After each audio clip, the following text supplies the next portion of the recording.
Okay, Google. Open the YouTube. ఇక్కడ చూడండి, YouTube open అయింది. ఇప్పుడు మనం ఎలాగ సెట్ చేయాలో చూపిస్తాను నీకు. ఫస్ట్ ఇక్కడ వెళ్తే మన సింబల్ ఉంది, ఆ సింబల్ టచ్ చేసినాక ఇక్కడ సెట్టింగ్స్లోకి వెళ్ళాలి. ఈ సెట్టింగ్స్ని క్లిక్ చేస్తుంటే మన సెట్టింగ్స్లో వస్తుంది. ఇక్కడ గూగుల్ అసిస్టెంట్ అని ఉందిగా, 4th, దాన్ని క్లిక్ చేయాలి. ఇక్కడ రఫ్ చేస్తున్నాడు, అది క్లిక్ చేసిన తర్వాత ఇక్కడ వస్తుంది హే గూగుల్ అని. దాన్ని అనేబుల్ చేసుకున్న తర్వాత ఇక్కడ మోర్ అని, మళ్ళీ అగ్రి అని, మళ్ళీ మోర్ అని, మళ్ళీ అగ్రి అని ఒక 2 times అగ్రి చేయాలి. తర్వాత హే Google help me right A thank you note అంటే అసలు అలాగే ఒక 3-4 వస్తూ ఉంటాయి, చేయాలి. Okay Google set A time for 5 minutes అయిపోయింది చూడండి.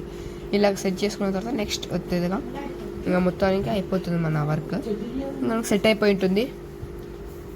సెట్ అయిపోయిన తర్వాత ఇంకా మనం మళ్ళీ చెక్ చేద్దాం చూడండి మీరు ఒకసారి. Okay Google open the YouTube, open అయ్యి చూడండి. ఇలాగ సెట్ చేసుకోండి.